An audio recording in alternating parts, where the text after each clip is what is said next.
Hey there and welcome back. Today it's time for another restoration blog.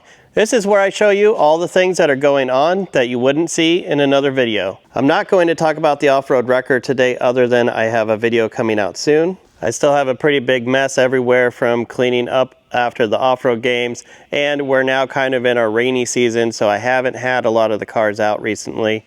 I did, however, finish painting the Marcos 3-liter GT. So this is the Marcos Racing Green. I think it looks fantastic. I think it especially looks good when you see it compared to other green vehicles like those Defenders. And here's a good look at it from the front. I think this color looks much more British than the red that it was before. And actually, during the sanding of the body, I kind of suspect that the original color of this exact car was actually a blue, like the iris blue on this Austin Healey Sprite. That would have been a really interesting color to put back onto this car, but I think I like the green. I don't think I've talked about it, but I do have a radiator leak in the Miata, so I need to fix that.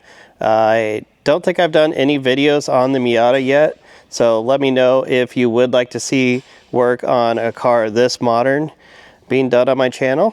I'm still trying to sell this MGB body, so if anybody is looking for a nice rust-free MGB body, this one has new quarters, new fenders. The bonnet is not new, but it is in very good shape. A new valence panel down there, and a whole bunch of parts to come with it. Now that the off-road games are over with, I do want to get back to the Volkswagen Beetle project. Look for new videos on this car coming out soon. I got a really good deal on this rooftop tent. This was taken off of a Land Rover locally, but when I got it, it did have some moisture inside and you could smell mold and mildew.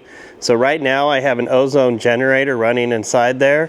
It's of course after I dried up all the water. I ran a fan in there for a couple days, and now this is the second day with the ozone generator running inside of it. So I'm going to try to hopefully have this thing livable.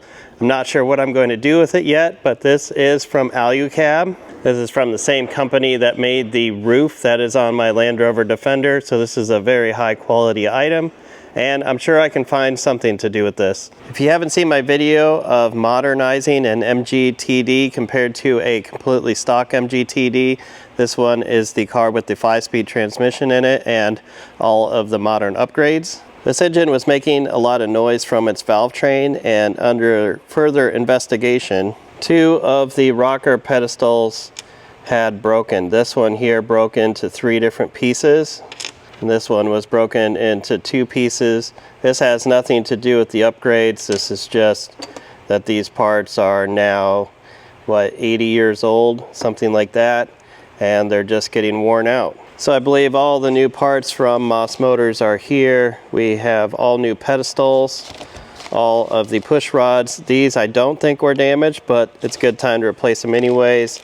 A complete new rocker shaft, and in this box are the rocker shaft bushings. With all those new parts, this car can be working again, and the valve train was never that quiet on these cars, but at least it will now sound like it's supposed to. On the Innocenti Spider, last time I talked about the horn buttons, so that has been fit now.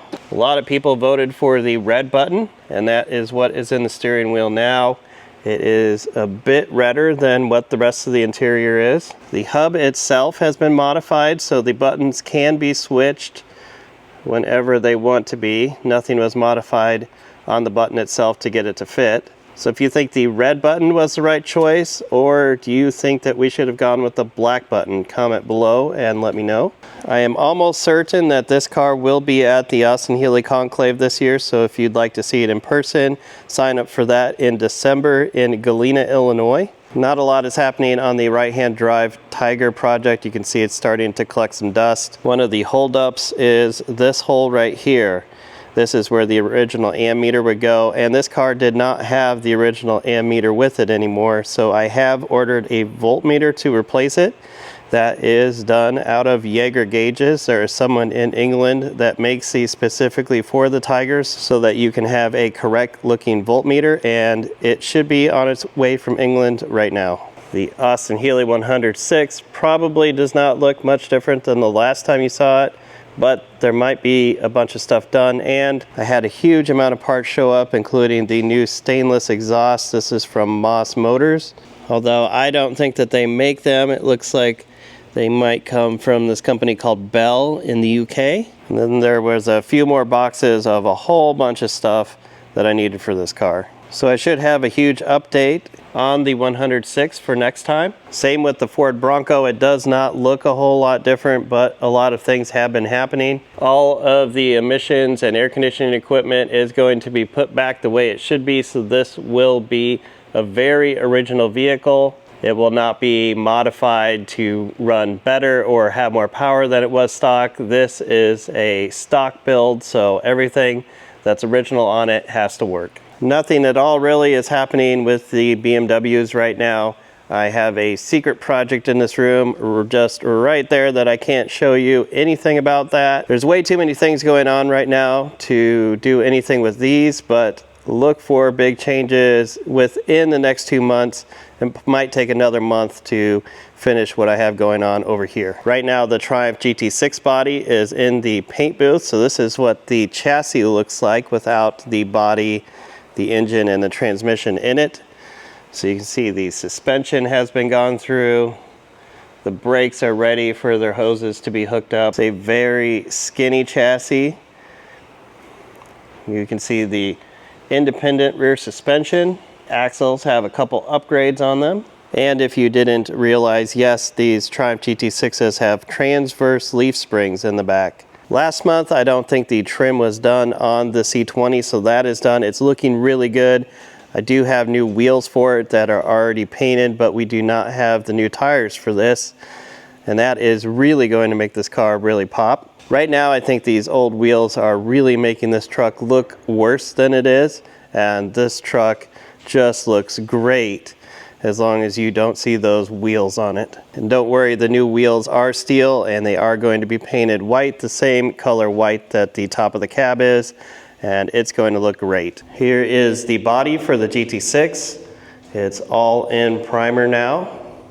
The inside was primed previously. Hopefully it won't be too long and you'll be able to see some of that dark blue paint going onto this.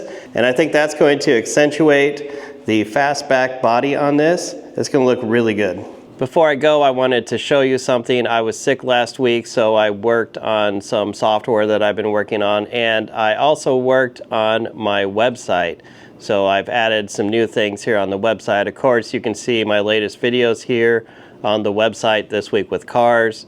I do have some vehicles for sale on here, so that's where you can find out more information about that MGB. You can also send me a message through the website, but I have updated the service info section of my website, and I would like to make it easier for people to get the information on working on their cars. So I have sections on here for the big Healeys, the Sprites, Jaguars, MGs of all types, as well as Triumphs. So now you can come into here.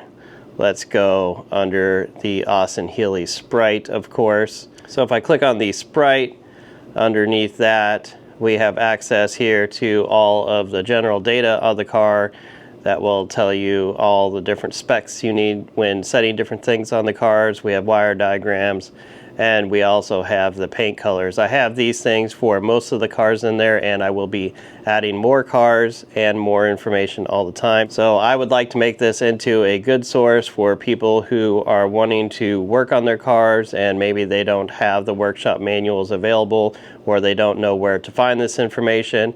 They can now come to my website, and I will have more on the other software that I've been working on soon. So stay tuned, and if you want to see more videos like this, comment below and click subscribe.